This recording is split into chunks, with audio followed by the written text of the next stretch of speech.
Hello students, कैसे हैं आप। आज एक बहुत ही इम्पोर्टेंट अपडेट है उन सभी स्टूडेंट्स के लिए जो कि गुड़गांव के गवर्नमेंट यूजी पीजी कॉलेजेस में अपना एडमिशन लेना चाहते हैं। दोस्तों, जैसा कि हमने आपको स्टेप बाय स्टेप बताया है कि फॉर्म्स कब निकले हैं, कैसे फॉर्म फिलअप होगा, तो पूरा अपडेट हमने आपको अभी तक बताया है हरियाणा कॉलेज एडमिशन के बारे में। तो फ़िलहाल का इम्पोर्टेंट अपडेट क्या है, आज इसके बारे में बात करते हैं। और क्या प्रोसेस है सेक्टर 9 गवर्नमेंट कॉलेज का या फिर द्रोणाचार्य गवर्नमेंट कॉलेज का जो कि रेलवे रोड पर स्थित है। तो गुड़गांव के सभी कॉलेजेस का अपडेट हम आपको देंगे, बने रहिए हमारे साथ में। ओपन काउंसलिंग से भरी जाएगी 50% खाली सीटें। स्टूडेंट्स, जैसा कि आप जानते हैं, इस साल लाखों बच्चों ने CUET का एग्ज़ाम दिया। अब स्टूडेंट्स के पास में ऑप्शन है, ज़रूरी नहीं है उसको अपने घर के पास का कॉलेज चाहिए, वो पूरे इंडिया में अपना कॉलेज चूज़ कर सकता है और एडमिशन ले सकता है। तो इसी का एक नुकसान हुआ है गुड़गांव के कॉलेज को। जैसा कि आपको पता है कि गुड़गांव के कॉलेजेस में हर साल एडमिशन की मारामारी होती थी, लेकिन अभी तक 50% से ज़्यादा सीटें खाली हैं रेपुटेड कॉलेजेस की। किन किन की, जैसे कि Dronacharya government college railway road है, उसमें भी ऑलमोस्ट 50% सीटें खाली पड़ी हैं। सेक्टर 9 गवर्नमेंट कॉलेज में भी ऐसा ही हाल है। और जो नए कॉलेजेस ओपन हुए हैं उनमें सिर्फ 35% सीटें ही भर पाई हैं। तो उन सभी स्टूडेंट्स का जिनके मार्क्स कम हैं, इस बार एडमिशन होने का बहुत ही अच्छा मौका है। तो आप किस तरीके से एडमिशन ले सकते हैं, ओपन काउंसलिंग के थ्रू एडमिशन ले सकते हैं जिन स्टूडेंट्स के मार्क्स कम हैं, पूरा अपडेट हम आपको बताएंगे।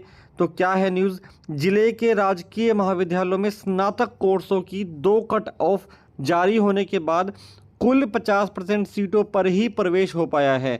राजकीय महाविद्यालय सेक्टर 9 के प्रवेश नोडल अधिकारी संजय कात्यान ने बताया कि 1350 में से 712 सीटों पर प्रवेश दिया जा चुका है, यानी कि 2 काउंसलिंग हो चुकी हैं और अभी तक सिर्फ आधी ही सीट बची हुई हैं। अब खाली बची सीटों पर ओपन काउंसलिंग के तहत ही प्रवेश दिया जाएगा, यानी कि पहले आओ पहले पाओ के हिसाब से इसमें एडमिशन होता है ओपन काउंसलिंग में। ओपन काउंसलिंग 26 जुलाई को शुरू होगी। सुबह के समय विद्यार्थियों की उपस्थिति अनिवार्य होगी। इसके बाद उनके मूल प्रमाण पत्रों की जांच की जाएगी। अगले दिन मेरिट सूची आधार पर उन बच्चों का एडमिशन करा जाएगा और ऑनलाइन फीस जमा करने का लिंक जनरेट किया जाएगा। स्टूडेंट्स, अगर फर्स्ट काउंसलिंग में सीट फिलअप नहीं हो पाती हैं तो सेकंड काउंसलिंग भी की जाएगी। अभी भी Dronacharya government college railway road के अंदर, जो कि गुड़गांव का सबसे पुराना गवर्नमेंट कॉलेज है, उसमें भी 1500 सीटें अवेलेबल हैं। और जो न्यू कॉलेजेस हैं उनमें अभी सिर्फ 35% सीटें ही भर पाई हैं। तो बहुत ही अच्छा एक मौका है उन सभी स्टूडेंट्स के लिए जो कि गुरुग्राम यूनिवर्सिटी में एडमिशन लेना चाहता है गवर्नमेंट कॉलेज में यूजी पीजी कोर्स, यानी कि BA BCom BSc के अंदर कई कॉलेजेस के अंदर BB के ऑप्शन भी हैं। अब जो PG के स्टूडेंट्स हैं, यानी कि MA MCom के स्टूडेंट्स हैं, उनकी फॉर्म्स की तिथि बढ़ा दी गई है। बिकॉज बहुत सी यूनिवर्सिटीज़ में अभी ग्रेजुएशन लेवल का रिजल्ट डिक्लेयर नहीं किया गया है। जो बच्चा ग्रेजुएशन में पास होगा, सीधी सी बात है, वही PG में एडमिशन लेगा। तो ये है अभी तक का अपडेट।